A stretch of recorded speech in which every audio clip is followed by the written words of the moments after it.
এবার আপনি পরিবার গঠন করেছেন, এখানে আমি কয়েকটা কথা বলি যে উভয়ের মাঝখানে খুব চূড়ান্ত লেভেলের ভালোবাসা এটাই যথেষ্ট নয় পরিবার সুখী হওয়ার জন্য। পরিবারের মধ্যে এখন থাকতে হবে সলাৎ। কি থাকতে হবে ভাই? সলাৎ। পরিবারে থাকতে হবে কোরআন, পরিবারে থাকবে সুন্নাহ, পরিবারে থাকবে ইসলামী অনুশাসন, পরিবারে থাকবে খাস পর্দা। আপনার বউকে মানুষ দেখেই নাই এরকম পর্দা। আর কাপড় খোলা তো অনেক দূরের কথা। আমার এমন স্ত্রী আপনার স্ত্রীকে দেখেই নেই, বাধ্য না হলে সে বাইরেই আসবে না।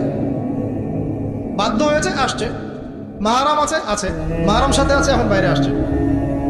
আপনার স্ত্রী ওই মানুষের বাসায় গিয়ে রাত কাটাবে না, এমনকি মানুষের বাসার টয়লেটে গিয়েও যেন সে কাপড় না চেঞ্জ করে। কারো বাসায় গিয়ে স্ত্রীকে রেখে দিয়ে আসবেন না, যে অপরিচিত কারো বাসায় স্ত্রীকে রেখে আপনি কোনো কাজে গেছেন, যাবেন না।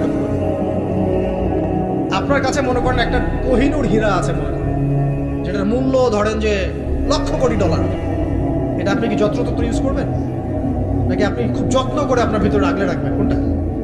ইসলাম এভাবে নারীকে সম্মানিত করেছে যে তারা আমাদের কাছে এত বেশি প্রেশিয়াস যে আমরা এভাবে যত্ন করে ওদেরকে ঢেকে রাখি। কথা কি বুঝতে পারছেন? আর তোমাদের কাছে মেয়েদের দাম নাই, তোমরা ল্যাংটা হয়ে ঘোরো, তোমাদের কে বাধা দিয়েছে? ঘুরছেও তো তাই। আর নগ্নতা বলতে আপনি কি মনে করছেন? খালি কি বিকিনি সংস্কৃতি নগ্নতা? নিসাউন কাসিয়াতুন আরিয়াও তো নগ্নতা, যে নারী পোশাক পরেও নগ্ন হয়ে আছে, এটাও তো নগ্নতা। আর নবীজি বলেছেন যে লা ইলাহা ইল্লাল্লাহ ওয়াইলুল লিল আরব কদ ইকতারাবা মিন শাররি কদ ইকতারাব। আরবদের ধ্বংস, লা ইলাহা ইল্লাল্লাহ, আল্লাহ ছাড়া কোনো ইলাহ নাই, কি ভয়ঙ্কর আযাব আসছে। তার স্ত্রী যায়নাব বিনতে জাহাশ তিনি বলছেন, ইয়া রাসূলুল্লাহ আনুহলিক ওয়া ফিনা সালিহিন, আমাদের মধ্যে সলেহ সৎ মানুষ থাকা সত্ত্বেও কি আমরা ধ্বংস হয়ে যাব? নবীজি বলছেন নাম, হ্যাঁ। ইদা কাসরাতুল খাবাস, যখন অশ্লীলতা, বেহায়াপনা, নগ্নতা ছড়িয়ে পড়বে, তখন ভালো মন্দ সব ধুয়ে ধ্বংস হবে। এই কারণে নিজে খুব ভালো আছি, ওরা খারাপ, ওদেরকে কিছু বলার দরকার নাই বলে ভালো হয়ে থাকার সুযোগ নাই। ওগুলো যত ছড়াবে, ভালো আলেম জালেম সব ধ্বংস হয়ে যাবে। আল্লাহ বোঝার তৌফিক দান করুন। এবার আপনি আপনার স্ত্রীর সাথে এভাবে হৃদ্যতা মহব্বতের সম্পর্ক রাখবেন আল্লাহর জন্যে। পরিবারের সবার পিছনে আপনি খরচ করবেন, তাদের হক দিবেন। কার জন্যে? পরিবার বর্গের কারো কাছে কিছু পাওয়ার আশায় না। এই ফিলোসফিটা বোঝেন। পরিবারের কারো কাছে থ্যাঙ্কস পাওয়ার আশায়ও না, আপনি আল্লাহর সন্তুষ্টির জন্য ওদের পিছনে খরচ করবেন, ওদেরকে ভালোবাসবেন, ওদের হক আদায় করবেন। কার জন্যে? আল্লাহর জন্য। এবং এর জন্য আপনি নেকি পাবেন ইনশাআল্লাহ। আর যদি আপনি তাদের কাছে কিছু আশা করতে চান, মনে মনে বেশি এক্সপেকটেশন রাখেন, তখন আপনি কি হবে জানেন? আপনি পদে পদে কষ্ট পাবেন, পদে পদে কষ্ট পাবেন। দেখে নিয়ে শুধু আল্লাহর হয়ে যান, মানে আল্লাহই আপনার আপন, আল্লাহ ছাড়া আপনি কাউরে চেনেন না। আল্লাহ পাক বলেছেন এগুলো করতে, আমি করি। আল্লাহ পাক ভালোবাসা দিয়েছেন সন্তানের প্রতি, স্ত্রীর প্রতি, বাসি। কিন্তু এটা এত অধিক মাত্রায় নয় যে তার কারণে আল্লাহকে ছেড়ে দিব। আর স্ত্রী সন্তান যদি আল্লাহর পথে চলার ক্ষেত্রে বাধা দেয়, আল্লাহকে ছাড়তে পারবো না, প্রয়োজন ওদেরকে ছাড়তে পারবো, এরকম থাকবে বিষয়টা। ঠিক আছে? আরেকটা কথা বলি, শুধু ভালোবাসাই আদর্শ দাম্পত্যের জন্য যথেষ্ট নয়। এখানে প্রয়োজন হচ্ছে একে অপরের প্রতি সম্মানবোধ থাকতে হবে, একে অপরের প্রতি বিশ্বাস থাকতে হবে। বিশ্বাস না থাকলে ওই পরিবারে শান্তি থাকে না।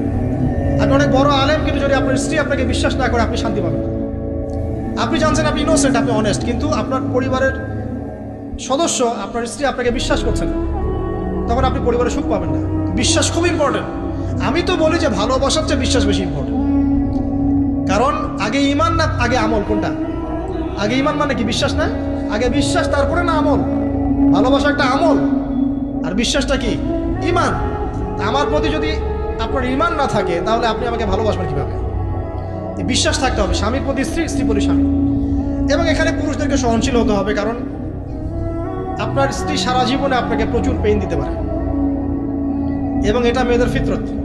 এখানে সবরের জাজল্যমান দৃষ্টান্ত স্থাপন করতে হবে, নসিহত করতে থাকতে হবে ততদিন পর্যন্ত যখন আপনি দেখছেন যে হ্যাঁ এগুলোতে কাজ হচ্ছে।